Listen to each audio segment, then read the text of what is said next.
सन् 2011 मा अमेरिकाको मैसेच्युसेट इन्स्टिच्युट अफ टेक्नोलोजी MIT का एरिक ब्रायन लोल्सन र एन्ड्रयू म्याकाफीले आफ्नो पुस्तक दोस्रो मेसिन युगमा यो युग धेरै संज्ञात्मक अर्थात् कग्निटिभ कार्यहरूको स्वचालन अर्थात् अटोमेसनमा संलग्न द्वन्द्व हुन्छ, जसले गर्दा मानिस र सफ्टवेयर सञ्चालित मेसिनले एक अर्काको पूरकका रूपमा नभई एकले अर्कालाई विस्थापन गर्नेछ भनी औल्याए।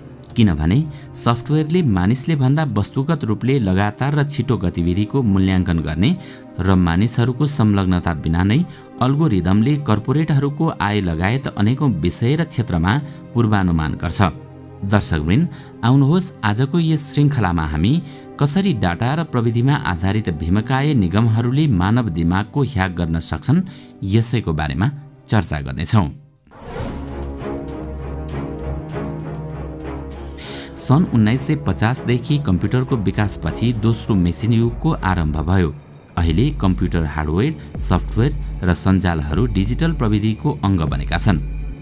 समाज र अर्थतन्त्रका लागि यो 18औं शताब्दीको बाष्प इन्जिनसँगै महत्त्वपूर्ण र रूपान्तरकारी छ। सन् 1960 मा अमेरिकी रक्षा विभागले विकास गरेको इन्टरनेट कम्प्युटर सञ्जाललाई जोड्ने विश्व प्रणाली बनेको छ। इन्टरनेटले सुरुदेखि अन्तसम्म अर्थात् सर्भरदेखि ग्राहक र ग्राहकदेखि सर्भरसम्म वा ग्राहकदेखि ग्राहकसम्म डाटा सूचना प्रवाह गर्छ। यसलाई सूचना वाहन वा महामार्ग पनि भनिन्छ।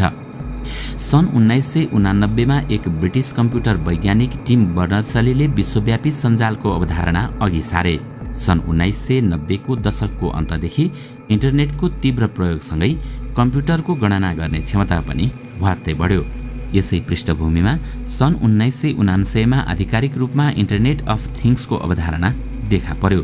यो दोस्रो मेसिन युगको र चौथो औद्योगिक क्रान्तिको चुरो पूर्वाधार तत्त्व हो। एक तथ्याङ्कका अनुसार अबको एक दशकमा 80 अर्ब भन्दा बढी IoT अर्थात् इन्टरनेटसँग वस्तुहरूको सञ्जाल एक आपसमा जोडिन पुगी मानिसहरूले एक आपसमा सम्पर्क र सञ्चार प्रवाह गर्नेछन्। लन्डन स्थित बजार विश्लेषक कम्पनी IHS को प्रक्षेपण अनुसार सन् 2015 मा प्रयोग भएको 15.4 अर्ब IoT उपकरण सन् 2025 सम्ममा 75.4 अर्ब पुग्नेछन्। सन् 2030 सम्म पुग्दा IoT को प्रयोगबाट विश्वको कुल गार्हस्थ उत्पादनमा 11% वृद्धि हुनेछ, अर्थात् 14 ट्रिलियन अमेरिकी डलर विश्व अर्थतन्त्रमा थपिनेछ।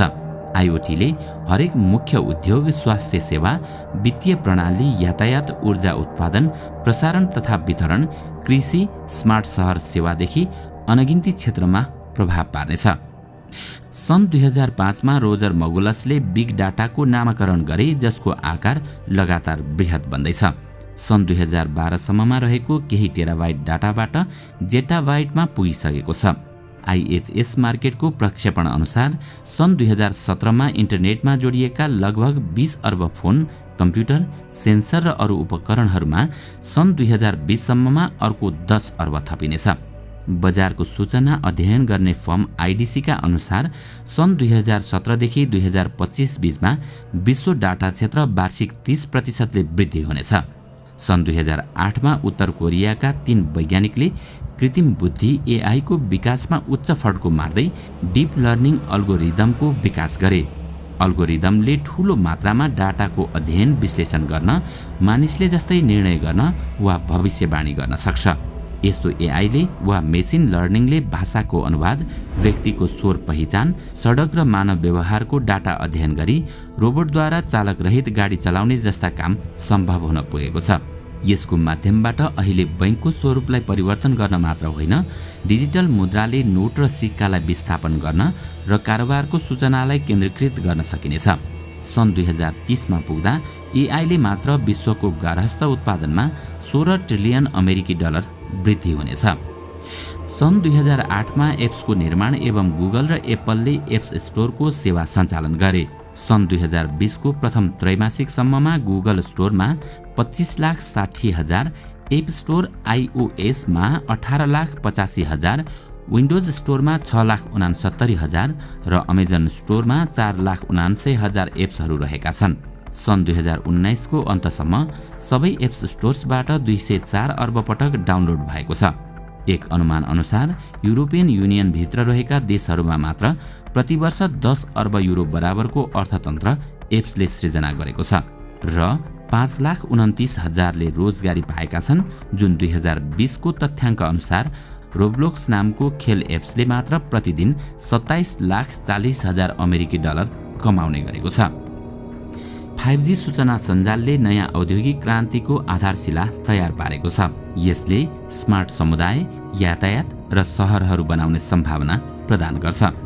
दक्षिण कोरिया र चीनले 6G को समेत अनुसन्धान सुरु गरिसकेका छन् एवं त्यो सन् 2027 सम्ममा बजारमा आउने अनुमान गरिएको छ। अमेरिकी अर्बपति जेफ बेजोसले ब्लू ओरिजिन नामक कम्पनी खडा गरी अन्तरिक्षको औद्योगिकरण र अन्तरिक्षमा मानव पर्यटनको योजना अघि सारेका छन्। अर्का अमेरिकी अर्बपति एलन मस्कले स्पेस एक्स नामक कम्पनी स्थापना गरी मंगल ग्रहमा आधिपत्य गर्ने योजना अघि सार्दै सन् 2050 सम्ममा मंगल ग्रहमा मानव शहर निर्माण गर्ने घोषणा गरेका छन्। युरोपियन युनियनले अन्तरिक्ष योजना अन्तर्गत एरियन 6 निर्माण गर्दैछ भने चीनले लिङ्क स्पेस नामक कम्पनी खडा गरी पुनः प्रयोग हुने लन्चरको पहिलो कदमको परीक्षण गरिसकेको छ। जापान, भारत जस्ता देशहरू पनि त्यस्तै प्रयासमा छन्। अमेरिकी उपन्यासकार, सम्पादक र प्रोफेसर एडगर लरेन्स डक्टोरोले डिजिटल युगको मुटु भनेको बहुराष्ट्रिय निगमहरूमा केन्द्रित सत्ता रहनु हो भनेका छन् र उनी त्यसलाई कर्पोरेटोक्रेसी भन्न उपयुक्त ठान्छन्। स्मिरनायोसले सन् 2016 मा गुगल, अमेजन, फेसबुक र एप्पललाई 4 जनाको गिरोहको संख्या दिएका छन्। उनले तिनीहरूलाई छोटकरीमा गाफा GAFA का रूपमा चित्रित गर्दै तिनीहरूले ठाडो र तेर्सो सत्ता खडा गर्दै एक आपसमा साझेदारी गरेको बताएका छन्। उनले सन् 2017 मा एसियाली भीमकाय निगम सामसुङ, अलिबाबा, बाइडु र टेन्सेन्ट पनि माथिकै परिभाषाभित्र पर्ने बताएका छन्। CNBC टेलिभिजनका कार्यक्रम सञ्चालक जिम केमरले सन् 2013 मा फेसबुक, एप्पल, अमेजन, नेटफ्लिक्स र गुगलले बजारमा पूर्ण नियन्त्रण गरेको बताएका छन्। सन् 2015 पछि चिनिया कम्पनीहरू हुवावे, DD, ZTE र बाइटडान्स तथा विश्वस्तरका सामसुङ, इन्टेल, सिस्को र ओरेकल उदीयमान टेक जायन्टका रूपमा छन्। ती भीमकाय टेक कम्पनीको सन् 2020 को पुँजीकरणको तथ्याङ्क हेर्दा एप्पलको 2 खरब, अमेजनको 1 खरब, अल्फाबेट अर्थात् गुगलको 1 खरब, फेसबुकको 656, टेन्सेन्टको 664 र अलिबाबाको 610 अर्ब अमेरिकी डलर छ। यी कम्पनीहरू विश्वका 1 देखि क्रमशः 7औं धनी हुन् र यिनीहरूको सम्पत्ति कैयौं देशको भन्दा पनि धेरै छ। यस्ता डाटा वा प्रविधि भीमकाय कम्पनीहरूले ऊर्जा वा तेल निगमहरूदेखि मिडिया लगायत सबै क्षेत्रलाई उछिनिसकेका छन्। सन् 2014 मा अमेरिकी लेखक तथा विद्वान सोसना जुबोफले बिग डाटा सर्भिलेन्स पुँजीवादमा विकास भएको जनाएकी छन्। उनी भन्छिन्, यो सर्भिलेन्स पुँजीवादको चुरो त्यस्तो आर्थिक प्रणाली हो जसले निजी डाटालाई नाफाको उद्देश्यले वस्तुका रूपमा किनबेच गर्छ। आज डाटा वा सर्भिलेन्स पुँजीवादले विश्वको शक्ति संरचनालाई परिवर्तन गरेको छ। खास गरी राष्ट्र राज्यको शक्ति सन्तुलन कमजोर पारी ठूला निगमतर्फ ढल्केको छ। 19औं र 20औं शताब्दीको औद्योगिक पुँजीवादले व्यापक मात्रामा वस्तुको उत्पादन गर्थ्यो। उपभोक्ता, कामदार र जनतासँग त्यो आत्मनिर्भर थियो।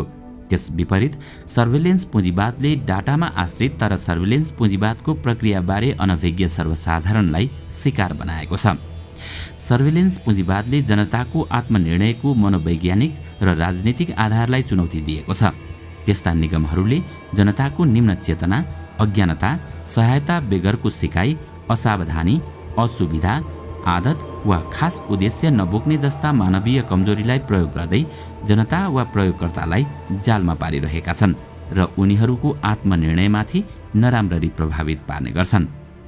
उदाहरणका रूपमा यदि हामी नियमित रूपमा किन्डल प्रयोग गर्छौं भने डाटा, अनुहार पहिचान र बायोमेट्रिक सेन्टरहरूद्वारा त्यो व्यक्ति के मन पराउँछ वा मन पराउँदैन, उसको मनोभाव के छ, कस्तो पुस्तक पढ्दा उसको शरीरमा के प्रभाव पर्छ भन्ने जस्ता कुरा अमेजनले थाहा पाउँछ।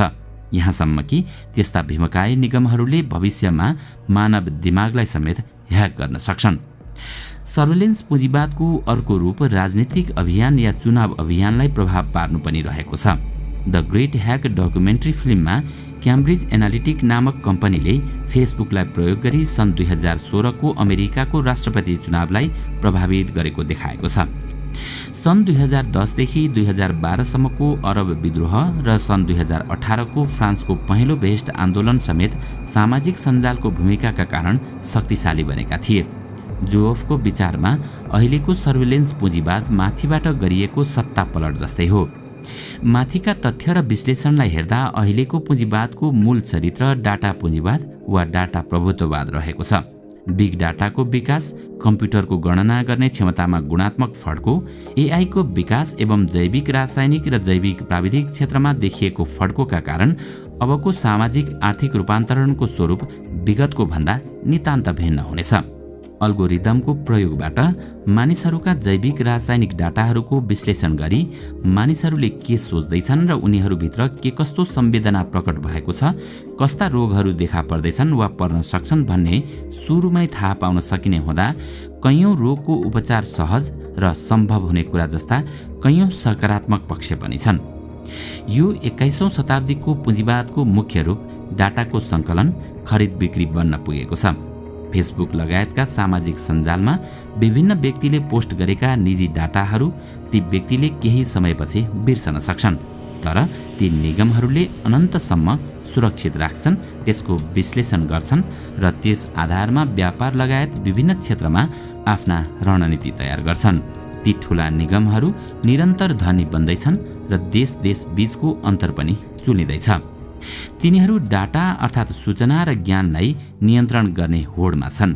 आजको अमेरिका र चीन बीचको व्यापार युद्धको चुरो प्रश्न सूचना, प्रविधि र ज्ञानमाथि कसले कसलाई उछिन्ने भन्ने रहेको छ। विश्व अर्थतन्त्र मूल रूपले वस्तु आधारितबाट ज्ञान आधारितमा फेरिएको छ। पहिला धनको मुख्य स्रोत भौतिक सम्पत्ति, सुनखानी, जमिन, तेलका कुवा आदिलाई मानिन्थ्यो, तर अहिले ज्ञानद्वारा विजय प्राप्त गर्ने होडमा देशहरू रहेका छन्। दर्शकवृन्द, आजको श्रृङ्खला तपाईलाई कस्तो लाग्यो हामीलाई कमेन्टमा अवश्य बताउनुहोला। साथै आजको श्रृङ्खला तपाईलाई राम्रो लाग्यो भने लाइक तथा शेयर गरी हाम्रो च्यानललाई सब्स्क्राइब गर्न नभुल्नुहोला र साथमा रहेको बेल आइकन पनि थिच्नुहोस् ताकि हामीले अपलोड गर्ने नयाँ भिडियोको जानकारी सबैभन्दा पहिला तपाईलाई प्राप्त होस्। आजका लागि यति नै। अर्को भिडियोमा अझै रोचक तथ्यहरू लिएर आउने नै छौँ। तबसम्मका लागि बिदा दिनुहोस्। नमस्कार।